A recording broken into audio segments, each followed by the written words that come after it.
दूर दुनिया से खोजते खोजते ऐसी ऐसी चीजें खोज लाया अपनी बाइक के लिए जिसने मेरे में और मेरी बाइक में एक नई ही जान डाल दी। एक से एक चीज मंगाई जो कि पॉसिबल थी, जो आ सकती थी, जो कि इस बाइक में लग सकती थी। ऐसे कर करके मैंने अपनी बाइक को बनाया एक मास्टरपीस। तो सबसे पहले खरीदते मैंने अपनी बाइक के अंदर लगवाई थी ना चीज, वो थी एलॉय व्हील्स। एलॉय व्हील्स की कॉस्ट थी 9000। अब देखो वो वीडियो। बाइक स्टार्ट करें। सबसे पहले क्लच दबा होना चाहिए फर्स्ट गियर के अंदर बाइक, और हल्का सा हैंड ब्रेक, हल्की सी हैंड ब्रेक दबा के आपको पैर ज़मीन पे लगा के और अपनी बॉडी को मूवमेंट देनी है। जैसे कि आपको अगर इस तरफ मुड़ना है तो इस तरफ बॉडी की मूवमेंट होनी चाहिए, इस तरफ मुड़ना है तो इस तरफ। मैं एक बार दोबारा करके दिखाता हूँ।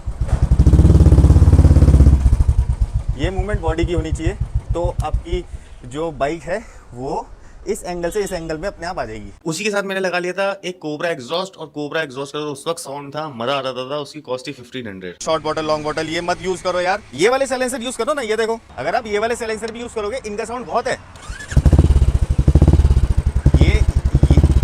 ये साउंड किसी को हार्म नहीं करेगा, किसी को नुकसान नहीं पहुंचाएगा, आपको भी मजा दे देगा। ऐसे साइलेंसर्स यूज करो जिनके अंदर बेस ज्यादा हो और ट्रबल कम हो। और अगर आप अभी भी यूज कर रहे हो इतनी ज्यादा परेशानियों के बाद में भी, तो सही बताऊं कि ये सरकार ना कुछ ऐसा ले आएगी इस बारी कि भाई बंदा आ रहा है बाइक से पटाखे फोड़ता हुआ, पहले तो पकड़ा और पिटाई शुरू। पता नहीं कहाँ है मेरे अंदर एक्चुअली। मैंने कहा कि चलो इसको ना कुछ कूलिंग सिस्टम पे काम करते हैं, क्योंकि हीट ज़्यादा हो जाती थी। वो नया इंजन था तो मुझे पता नहीं था उस वक्त कि नया इंजन ज़्यादा हीट होता है, पुराना कम होता है। मैंने उसके लिए कूलिंग सिस्टम बनाने की कोशिश करी थी, जो कि मतलब अच्छा काम किया उसने, लेकिन अगर लॉजिकली टेक्निकली देखें तो उसकी वहाँ पे इतनी ज़्यादा जरूरत नहीं थी। लेकिन हाँ, ये मोटर है, ये एयर के आउटटेक्स है, ये रेडिएटर है। ये रेडिएटर के अंदर मैंने यहाँ पे बहुत पतले पतले होल कर रखे हैं। तो होल से क्या होगा कि जो मैं एयर वहाँ से पंप करा रहा हूँ ना, वो एयर वापस इंजन की तरफ जा रही है। ये देखो मेरे हाथ पे भी कितनी लग रही है। उसके साथ में एक और एडवांटेज है कि जब एयर यहाँ से खींच रही है तो वो अपने से आगे वाली एयर को भी अपने साथ ही खींच रही है। तो यहाँ पे एयर फ्लो जितना वहाँ से आ रहा है इस वक्त यहाँ पे वो डबल है। फिर लगाई मैंने इसके अंदर सीट, जिसकी कॉस्ट थी 1500। अगर मैंने रेडिएटर की कॉस्ट नहीं बताई तो उसकी कॉस्ट थी 8000 रुपीज़। बहुत ही मज़ेदार सी चीज़ थी। और सीट जो मैंने लगाई थी वो भी इतनी कंफर्टेबल, इतनी अच्छी सीट थी। ये जो बकेट बना हुआ है ना, इसमें ना आपका जो पोस्चर है ना बैठने का, वो डाउन हो जाता है और फिटिंग बिल्कुल ऐसी आती है, और ये बैक रेस्ट का काम करता है। और पीछे बंदा भी बैठ जाएगा, इतना स्पेस पीछे है। फिर मैंने सोचा यार कि लुक तो बहुत अच्छा आ रहा है बाइक का ये लगा के, ऐसा तो नहीं है कि ये कंफर्टेबल ना हो। अब मैं जब राइड करके आया सुबह सुबह बाइक, तो मेरे को पता चला कि यार ये उससे ज़्यादा कंफर्टेबल है। इसका जो ये है ना, जो इसका फॉर्म है, जो इसका स्पंज लगा रखा है इन लोगों ने, ये उससे ज़्यादा कंफर्टेबल है। और ये बकेट बन जाती है, आपकी जो एस है यानी कि आपको पिछवाड़ा, उसको बिल्कुल पकड़ लेगी है। फिर इसके अंदर लगाए थे ऑक्स बीम के साइड शूटर्स। और वो साइड शूटर पता है कैसे थे? रात को ना इतनी चौड़ी बीम दे देते थे, मतलब कार जैसी लाइट दे देते थे दोनों तरफ से, क्योंकि वो सीधे तो थ्रो करते हैं, साइड में भी मारते हैं। बहुत ही अच्छी चीज़ थी। जो फॉग लैंप लगाए हैं नए, वो ऑन करके दिखाऊंगा। देखो सामने भाई दिन निकाल देता है, ये बात है। देखो हेडलाइट बंद कर रखी है। हेडलाइट की पावर इतनी है, या हाई बीम है या लो बीम है बस, लेकिन इनकी पावर कुछ ज़्यादा ही है। अगर आप कहीं आउटिंग पे जा रहे हो, कहीं जंगलों में जा रहे हो, या फिर लंबी राइड पे जा रहे हो या ड्राइव पे जा रहे हो, उसके लिए बेस्ट ऑप्शन है। पैसे ज़्यादा हैं इसके, लेकिन चीज़ भी फिर बहुत ही अच्छी है और मुझे बहुत ही पसंद आई। अब मैं अपनी हेडलाइट के आगे हाथ रख रहा हूँ कि लोगों को ये ना लगे कि हेडलाइट की लाइट है। ये देखो कितनी लाइट है इनमें। ये जो देख रहे हो ये एंगल बन रहा है, ये वो साइड शूटर है जो मैंने दिखाया था। देखो वो कीड़ा चल रहा है, वो भी इसके अंदर दिख रहा है आसानी से, यानी कि कितनी तेज़ और कितनी ज़्यादा क्लियर लाइट है। ये देखो ऐसे करके इसके अंदर ये वाले एंगल बनते हैं। ये साइड शूटर का कमाल है, वरना आपको सिर्फ आगे आगे की फॉग लैंप्स देखने को मिलते हैं। फिर आए हेलो हॉर्न्स। हेलो हॉर्न्स ने बहुत साथ दिया ट्रैफिक के अंदर। वैसे मैं ज़्यादा हॉर्न बजाता नहीं, ना ही मुझे बहुत ज़्यादा लाउड हॉर्न पसंद है, आप भी मत बजाया करिए, लेकिन फिर भी मैंने लगा लिए थे आप लोगों को दिखाने के लिए। अच्छे थे वो। मेरे को सबसे अच्छी पोजीशन यही लगी, तो मैंने यही पे लगवाए। और इस तरफ से ऐसे, ये वाला वो हॉर्न है।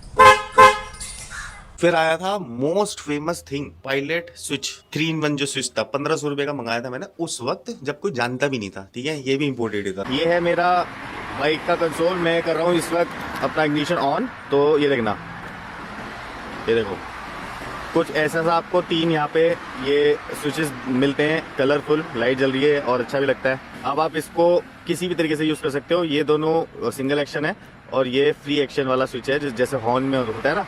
इंडिया में जितना रॉयल एनफील्ड का क्रेज है ना, उतना यूके और यूएस के अंदर भी है, तो वहाँ पे ये चीज़ें ऑलरेडी बन चुकी हैं, वो पहले से ही हैं।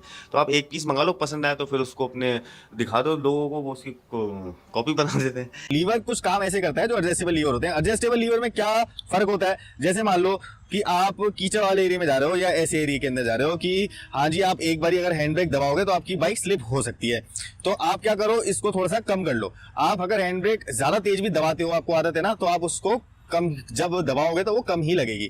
तो क्लच वाले केस में क्या होता है दोस्तों कि जब हम राइड पे जा रहे होते हैं, कहीं पे दूर होते हैं, तो बाई चांस कभी कभार रॉयल एनफील्ड या किसी भी बाइक के अंदर ये प्रॉब्लम आ जाती है कि हाँ जी क्लच ढीला हो गया, या फिर क्लच आप मैकेनिक से बनवा के लेके आए, आपको टाइट लग रहा है, आपको वो लूज लग रहा है, तो आपको मैकेनिक के पास जाने की जरूरत नहीं है, आप सिर्फ इस वाले बटन को एडजस्ट कर सकते हो। ये देखो। फिर जी थर्मोमीटर एंड क्लॉक, ये तो इतनी फैंसी आइटम थी मेरी बाइक की कि हर कोई देख के ये बोलता था कि यार ये क्या लगा रखा, ये क्या लगा रखा भाई, थर्मोस्टेट है, थर्मोमीटर है, ऐसे कैसे। ये वाली पोर्शन रुक जाएगी और फिर ऐसे करके ये चेंज हो जाएगा। आपको उसको जितना टाइट करना है उतना टाइट कर सकते हो।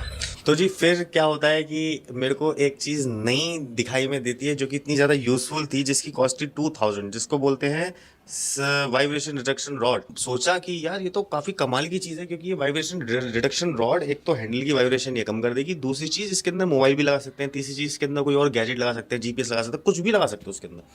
वो जो चीज़ थी ना, वो इतनी सुंदर लगती थी सिल्वर कलर की गन मेटल ग्रे पे, कि मज़ा ही आ जाता था। वो देखें आप वीडियो। आप इसके अंदर कोई सी भी चीज़ लगा सकते हो, चाहो तो जो मैं दिखा रहा हूँ ये वाला मोबाइल होल्डर इसके अंदर फिट कर सकते हो, ऐसे करो या फिर ऐसे करो, ठीक है। अगर आपको ये नहीं भी करना है इसके अंदर, तो आप इसके अंदर अपना कैमरा माउंट कर सकते हो बाइक के अंदर। कैमरा भी अगर माउंट नहीं करना तो अगर ज़्यादा गर्मी लगे तो पंखा लगा लेना इसके अंदर, या फिर आप जो भी चाहो वो आप इसके अंदर लगा सकते हो, अगर आपको पास ये वाला माउंट मिल जाता है तो। आप इस मोबाइल होल्डर को सेपरेटली भी लगा सकते हो, जैसे कि सेपरेटली आपको कैसे लगाना है, ये आपके पास इसका एक माउंट मिलता है, आपको इसके अंदर इसको ऐसे करके लगाना है और अपने बाइक के यहाँ हैंडल पे मोबाइल होल्डर लगा देना है। फिर उसके बाद मैंने एग्जॉस्ट चेंज किया, जो कि था डॉल्फिन प्रीमियम 1500 रुपए का। ये बहुत डिसेंट साउंड करता है, ज्यादा दिमाग में दर्द नहीं करेगा, ना ही किसी को परेशानी देगा, इसलिए मैंने अब ये लगवाया है। अब इसकी देखते हैं साउंड क्वालिटी कैसी है। चलो तो उसको स्टार्ट करते हैं।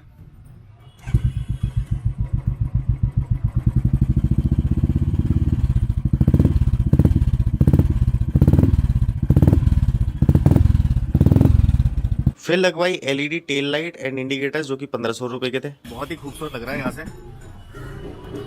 इसमें एक बड़ा रिंग है इधर बीच में, जब हम ब्रेक मारेंगे तो छोटा वाला जलेगा। एक बारी जरा ब्रेक मारना वहां से, ये देखो ये छोटा वाला रिंग जलता है। इसके बाद एक बहुत ही कमाल की चीज मिली जिसका नाम था ओसराम एलईडी हेडलाइट, जिसने कि कमाल ही कर दिया था। 3000 रुपीज उसकी कॉस्ट थी, और क्या तो अमेजिंग उसकी लाइट का आउटपुट था, मजा ही आ गया था। शेप देख रहे हो कितना प्यारा आ रहा है, कितना प्यारा शेप है। ये इसकी लो बीम है, ठीक है। इसका ऐसे मोड़ूंगा मुड़ जाएगा, ऐसे ऐसे। और इसकी हाई बीम दिखाता हूँ, ये इसकी हाई बीम है। फिर एक और चीज जो इंट्रोड्यूस की थी उस वक्त, सबसे पहला जो प्रोडक्ट था वो तो मुझे महंगा मिला था, लेकिन उसके बाद जो चीज़ें मैंने मंगाई थी ना वो सस्ती पड़ गई थी। तो डिजिटल मीटर, रॉयल एनफील्ड के लिए पहला डिजिटल मीटर मैंने ही इंट्रोड्यूस किया था ऑनलाइन, कि भाई एक डिजिटल मीटर जैसी एक चीज़ आई है कि मज़ा ही आ जाएगा उसको एक बार लगाओ तो। लेकिन हाँ, जो नए बच्चे थे उन्होंने लगाया, पुराने लोगों ने लगाया।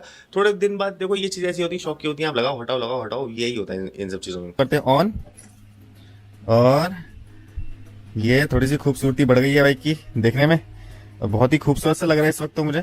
फिर नए टाइप के मिरर आए, एंटी ग्लेयर 1500 रुपीज़। यार वो जो एंटी ग्लेयर जो मिरर्स थे ना, वो ना मतलब मज़ेदार सी चीज़ थी। छोटे थे थोड़े से, लेकिन मज़ेदार चीज़ थी। लुक वाइज बहुत ही अच्छे लगते थे, और दिखता भी था साइड होगा थोड़ा दिखता था, लेकिन दिखता था। लेकिन हाँ, रात को अगर कोई गाड़ी पीछे से आ रही है तो वो आपको इतनी प्रॉब्लम नहीं देगी उसकी हेडलाइट्स। ये था एंटी ग्लेयर का मेन जो फंडा था, वो ये था। फिर लगाएं जी डुअल टेल लाइट्स। अब जब ये डुअल टेल लाइट्स मैंने लगा ली ना, तो यार पीछे से बाइक का जो लुक था ना, वो ऐसा लगता था पता नहीं कितनी बड़ी बैगर बाइक जा रही है, और कितना खूबसूरत वो लुक आता था। लोग रुक रुक के पूछते थे कि ये जो लाइट लगा रखी है कहाँ से लगाएं। फिर आती है SJG रैली फॉग लैम्प्स। ये फॉग लैम्प बहुत महंगे थे, 3500 रुपए के फॉग लैम्प थे ये दो, लेकिन इनका जो थ्रो था वो साला ऐसा था जैसे कार की हेडलाइट जल रही है, वो भी LED वाली। इतना तेज थ्रो बाइक के अंदर, वो भी कम पावर यूसेज के साथ में। ट्विन डुअल पासिंग लाइट्स लगाई मैंने, जो कि बहुत फेमस हुई थी। बहुत सारे यूट्यूबर्स ने भी उनको, काफ़ी जो यूट्यूबर्स हैं उन्होंने भी उसको वो ट्विन पासिंग लाइट्स लगाई थी अपनी मॉडिफिकेशन के अंदर। फिर जी हमने लगाया था इसके अंदर इम्पोर्टेड हैंडल विद राइजर्स। वो तो इतनी कमाल की चीज़ थी ना, इतनी कमाल की चीज़ थी ना। वो जो हैंडल था ना, उसका जो शेप था यार, वो धांसुई चीज़ थी। वो देखो जरा आप वीडियो की, वो कैसी चीज थी। इंटरसेप्टर 650 हर एक बाइक में लग सकता है, कोई नॉर्मल बाइक में एफजी वेफजी जिस मर्जी में आपको लगाना हो, पल्सर वल्सर हर किसी के अंदर लग सकता है। ये हैंडल यूनिवर्सल हैंडल है। दूसरा ये जो राइजर्स देख रहे हो ना, ये राइजर्स ये देखो कहाँ लगे हुए, देख रहे हो क्लासिक में यहाँ लगे हुए, आप थंडरबर्ड में नॉर्मल हैंडल में लगा सकते हो। और ये एरोप्लेन ग्रेड हाई ग्रेड जिसको एल्यूमिनियम बोलते हैं, एल्यूमिनियम एलॉय है जो कि सीएनसी कटेड है। सीएनसी से इसको बनाया गया है, मतलब ढाला गया है। इसको मतलब गर्म करके नहीं ढालते, ये डेकचून नहीं होता है, ये ब्लॉक्स होते हैं जो कि सीएनसी मशीन काट के पार्ट निकाल देती है। ये हाई ग्रेड एल्यूमिनियम है। ये लीवर जरूर लगाओ।